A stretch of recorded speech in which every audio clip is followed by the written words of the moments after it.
Okay, welcome everyone to the deep dive. Great to be diving in today. Yeah, so today we're taking that whole stack of sources you shared with us.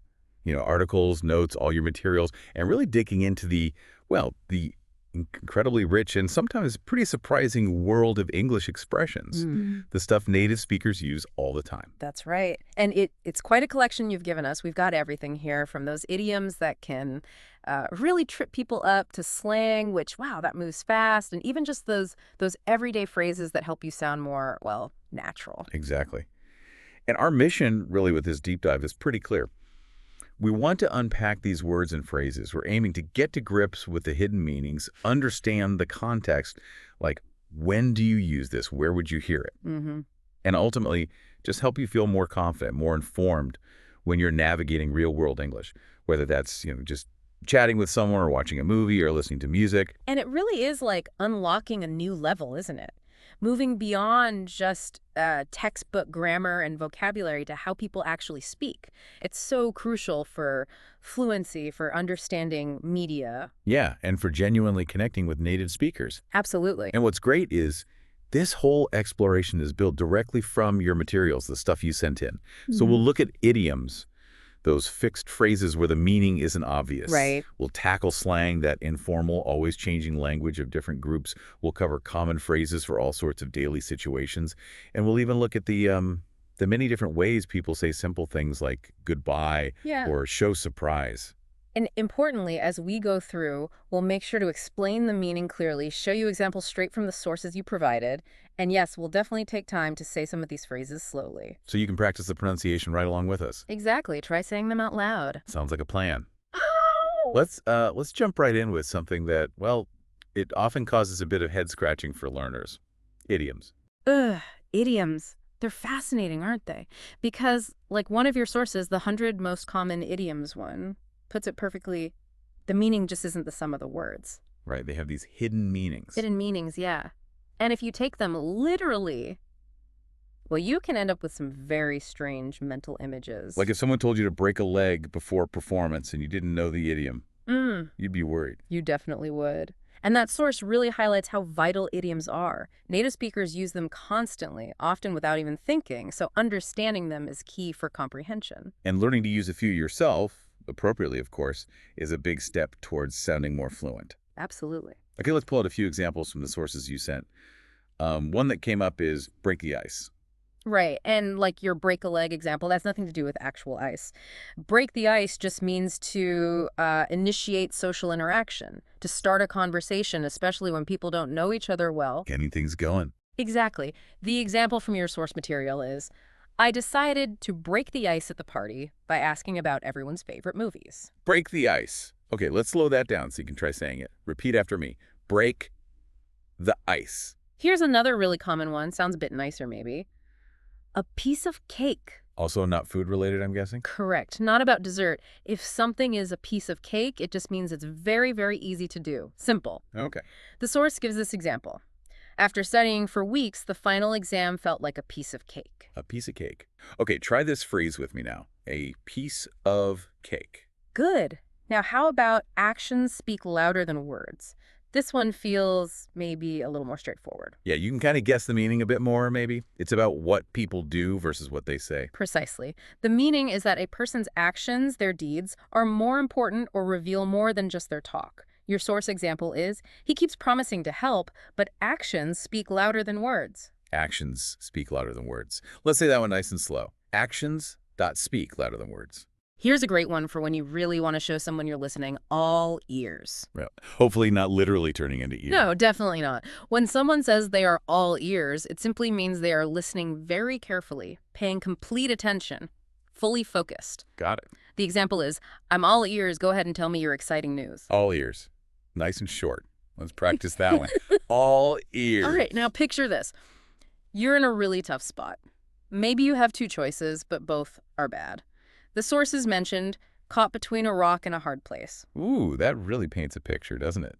It does, and it accurately describes being in a difficult situation where there just aren't any good options available. You're stuck. Your source example puts it well. She was caught between a rock and a hard place. stay in a toxic job, or risk unemployment. Caught between a rock and a hard place. That's a longer one. Let's slow it right down. Yeah. Caught between a rock and a hard place. Okay, another one that often comes up when maybe someone is dwelling on the past, on mistakes or bad luck.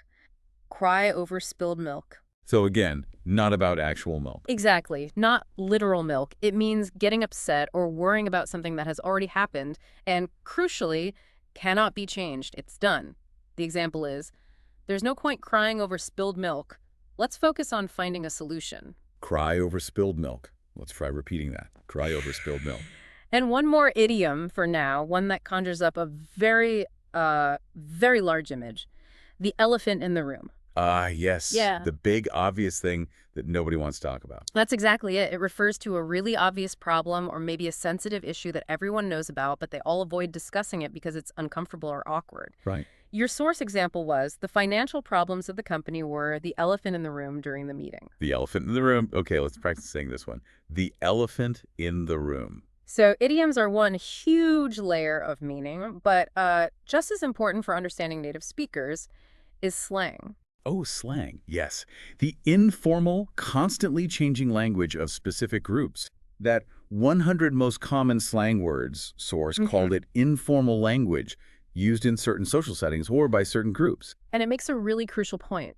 Slang isn't just for using yourself. It's often essential to understand, even if you wouldn't say it. Because it's everywhere, right? Movies, music. Everywhere. Casual conversation, online. It kind of helps create that sense of belonging and in-group feel. And that's partly why it changes so quickly. New generations, new groups, new slang. That makes sense. You might hear a word your kids or grandkids use that sounds completely foreign, but knowing what it means helps you understand them. Exactly.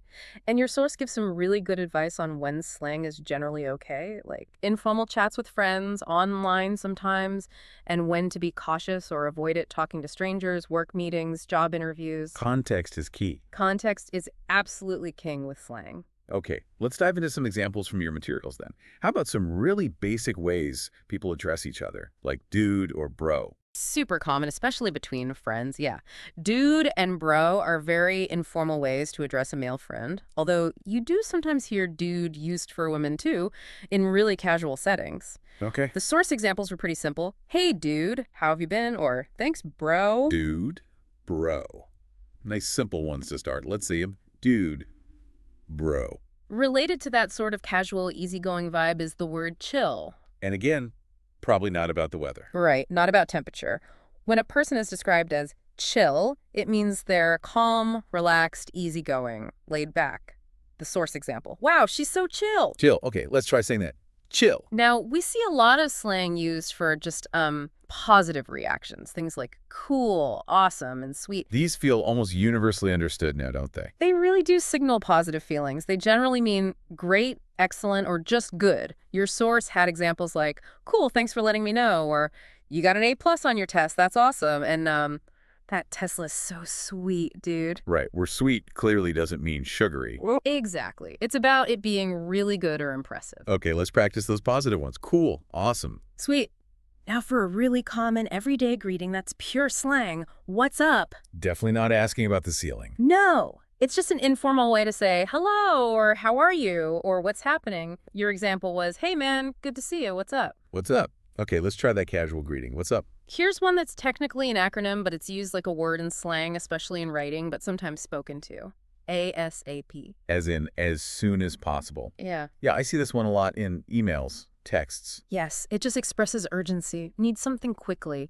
And your source gives helpful pronunciation advice here. You can say it as an acronym, spelling out the letters. AAAP. ASAP. Or very commonly, people pronounce it as a word ASAP. ISAP, like a word. Right, the example.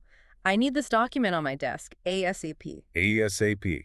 Okay, let's try pronouncing it both ways, nice and clear. First, the letters.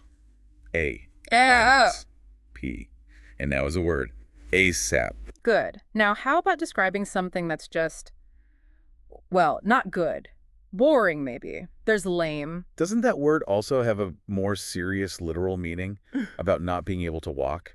It does, yes. Literally, it means unable to walk properly. But in slang, lame means boring, uncool, or just generally unsatisfactory. So you need to be mindful of the context. Definitely. The example, I can't believe he didn't come to the party. He's so lame. Lame. Okay, let's practice saying that. Lame. And for those quick, sharp, informal, negative reactions, we saw yikes and ugh. Tiny sounds, but they convey a lot. They really do. Minimal effort, maximum feeling. Yikes expresses sort of informal surprise, fear, or alarm, usually in a negative context, like, oh no. On the other hand, signals annoyance, frustration, or being upset. Like when something irritating happens. Exactly. Examples from the source. I can't believe she wore that outfit. Yikes. And, ugh, I'm so annoyed that my boss didn't approve my vacation time. Yikes and ugh. Okay, let's practice those reaction sounds. No. Yikes. Moving into slang used more around social situations, maybe parties or events. A few years back, you'd hear things described constantly as lit. That one felt very trendy for a while. Slang moves so fast. But lit is still generally understood. It means cool, exciting, or really good, often used to describe a fun party or event.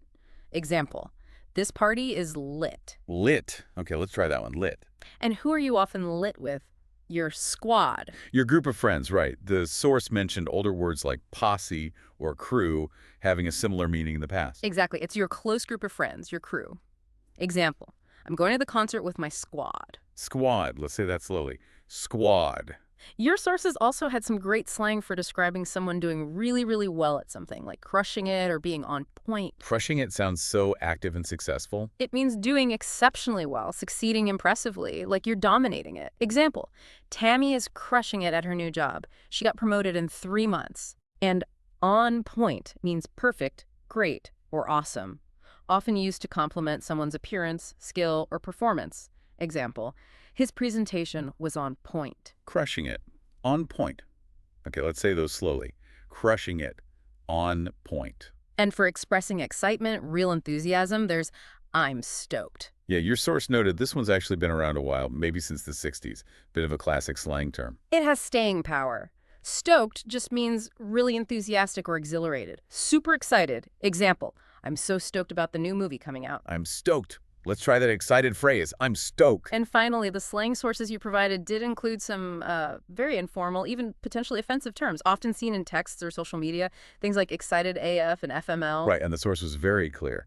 Use these with extreme caution. Know your audience. Absolutely critical. Excited AF is short for excited as F, meaning extremely excited. FML stands for fuck my life, used to express strong frustration or disappointment. Both use strong swear words. So definitely not for formal situations, or most situations, really. Generally only appropriate in very informal digital chats between close friends who are okay with that kind of language. Avoid them otherwise.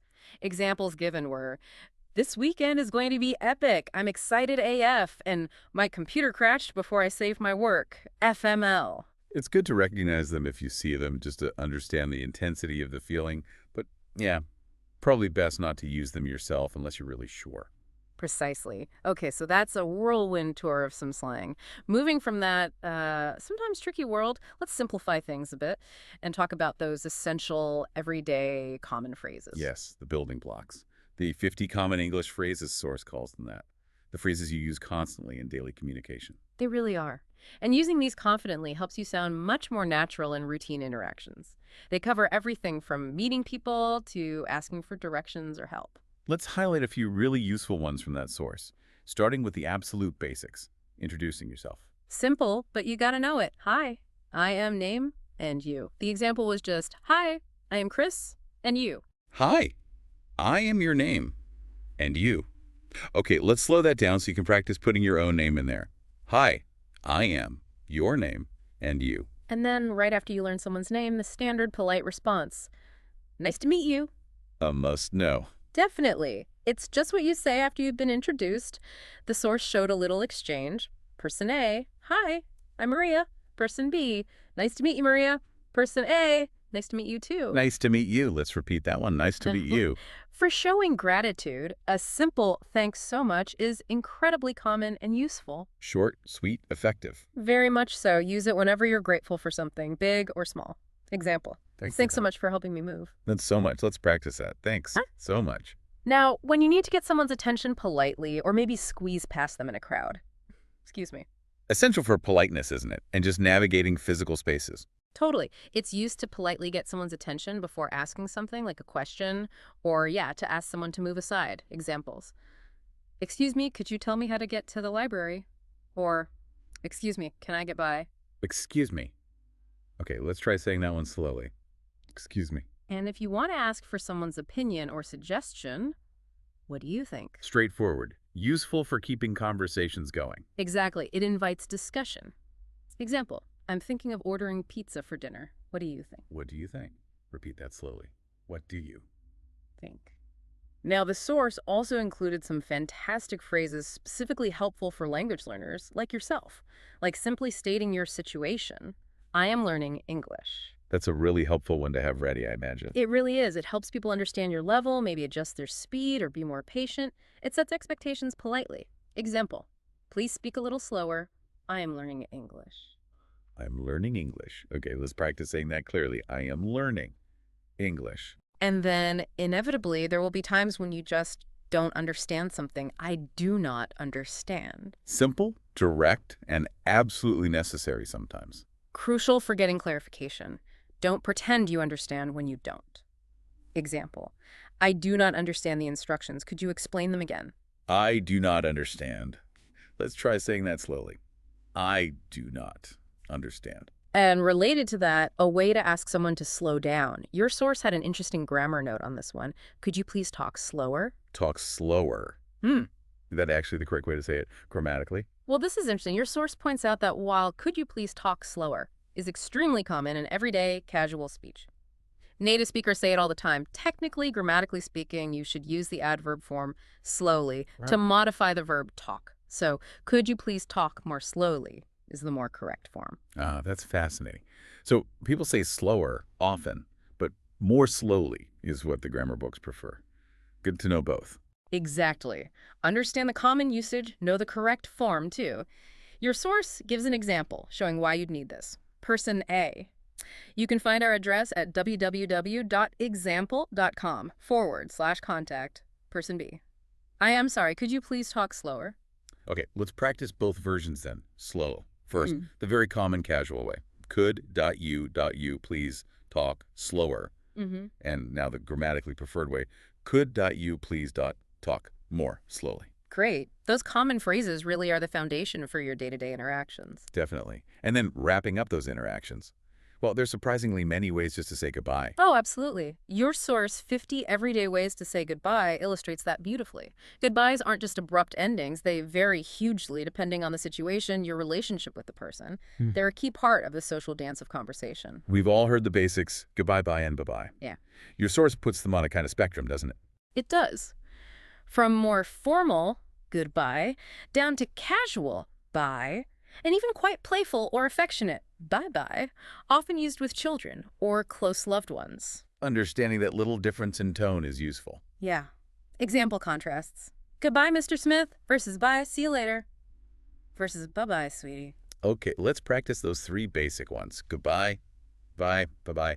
Now, if you know or you expect you'll see or talk to the person again reasonably soon, you might use phrases like, talk to you soon, see you tomorrow, or the very common, catch you later. These definitely imply you're not parting ways forever. They do. They signal an expectation of future contact. Examples. Okay, I've got to go, talk to you soon. Or see you tomorrow after class. Or, all right, I'm heading out, catch you later. Talk to you soon. See you tomorrow. Catch you later. Let's say those slowly now. Talk to you soon. See you tomorrow. Catch you later. And if you want to offer a nice closing wish as you leave, take care or have a good one. Have a good one feels very common and friendly, especially in casual settings like shops or cafes. It's super versatile. It's a nice way to wish someone a good rest of their day or evening or work shift, whatever fits. Examples. It was great chatting. Take care. Or thanks for coming. You too. Have a good one. Take care. Have a good one. Let's practice those warm wishes slowly. Take care. Have a good one. Sometimes you just need to signal you're leaving, maybe a bit quickly, from an informal gathering. Phrases like, I'm out, I've got to run, or I'm heading out, work well. They sound a bit more abrupt, like you're definitely making your exit now. They often carry that sense of immediacy or urgency, or just signal a clear departure in a casual way. Examples. Okay, guys, I'm out. See ya. Or sorry, I've got to run. I'm late. Or it's getting late. I'm heading out. I'm out. I got to run. I'm heading out. Okay, let's try saying this departure voices. And air out. I've got to run. Heading out. Your source also reminded us of those acronyms we saw in slang, which can function as informal goodbyes, especially in text messages or online chat. TTYL and BRB. Talk to you later and be right back. Quick and easy ways to sign off digitally. Exactly, and often pronounced by spelling out the letters when spoken. TTYL and BRB. TTYL, BRB. Okay, let's practice saying the letters for those. T, T, Y, L, B, R, B. And it's fun how English has cheerfully borrowed goodbyes from other languages too, like ciao from Italian, adios from Spanish. Yeah, and your source mentions sayonara from Japanese. Yeah. Bon voyage from French for wishing someone well on a trip. Even hasta la vista. Gotta mention, probably thanks to Arnold Schwarzenegger. They add a certain flair, don't they? Ciao and adios are quite commonly heard and used now, even by non-speakers of Italian or Spanish. Example, ciao for now, catch you later, or adios, I'm off to the beach. Ciao, adios. Let's try those borrowed ones slowly. Ciao, adios. And for a really playful, maybe slightly old-fashioned or often used with kids goodbye, toodaloo. The source pointed out that distinctive oo sound at the end. Yes, it's quite lighthearted. Example, toodaloo, darling, have a lovely day. Pronounced toodaloo. Toodaloo. Okay, let's practice that fun, playful sound. Toodaloo. Wow. Just thinking about goodbyes alone really shows how much variety and nuance there is in everyday English. It really does. And this connects perfectly to the bigger idea of formality, which we've kind of touched on throughout this whole discussion. Your formal and informal English source from Engvid specifically compares different registers, different levels of formality. Yeah, that source makes it really clear that choosing the right word isn't just about the basic meaning. It's heavily dependent on the situation, who you're talking to or writing to, and whether it's spoken or written language. It gives some fantastic pairs to illustrate this whole spectrum, like the difference between using kids versus children. Right. Kids is definitely informal, casual. You'd say, my kids are playing outside when talking to a friend. But children feels more formal, right? Yeah. Like you might use it in a written report or maybe talking to a teacher or school principal. The number of children enrolled has increased. Exactly. Let's practice saying both. Kids, children. Another good pair from the source. The informal phrase get in touch with versus the more formal verb contact. Both mean basically the same thing to communicate with someone, but one definitely feels more relaxed. Get in touch with is informal, yeah. I'll get in touch with you next week. Whereas contact sounds more official or businesslike. Please contact our customer service department. Get in touch with. Contact. Let's try saying this slowly. Get in touch with him. Contact. And remembering ASAP from our slang section, its formal equivalents are as soon as possible, or even more formally, at your earliest convenience. Perfect examples of tailoring your language. A quick text to a colleague might just need ASAP. But an email to a client or someone senior probably requires as soon as possible, or even at your earliest convenience. Right.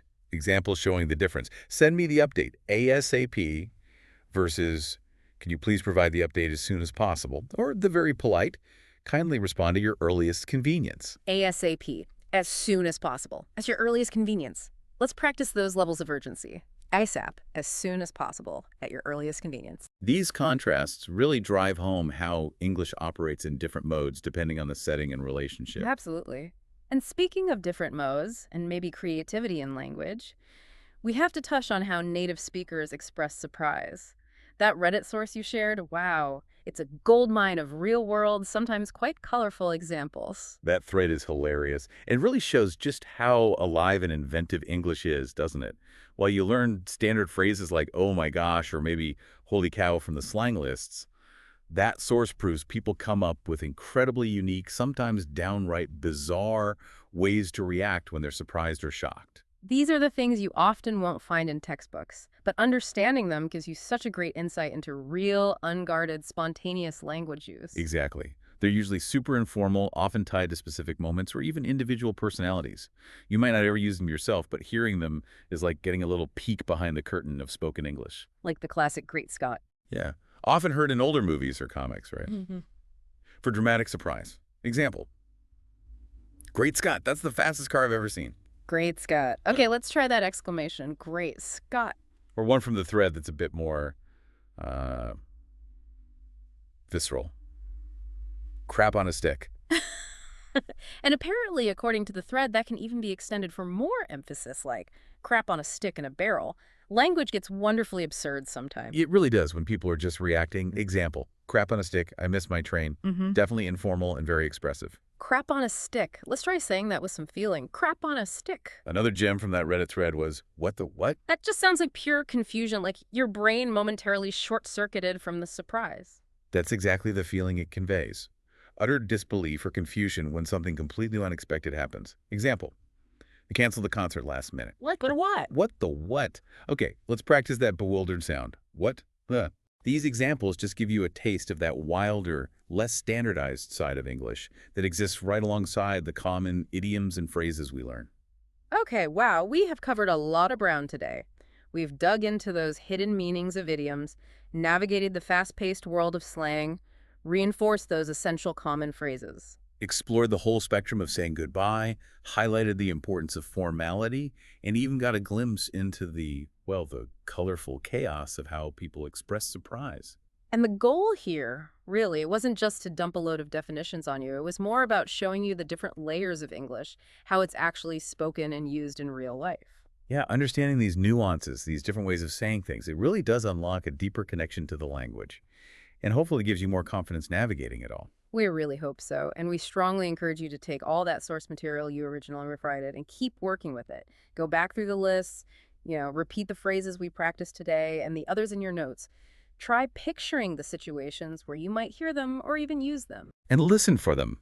Listen for these expressions in everything you consume: movies, TV shows, music, other podcasts, any conversations you overhear or participate in. And don't be afraid to maybe try using some of them in practice when the situation feels right.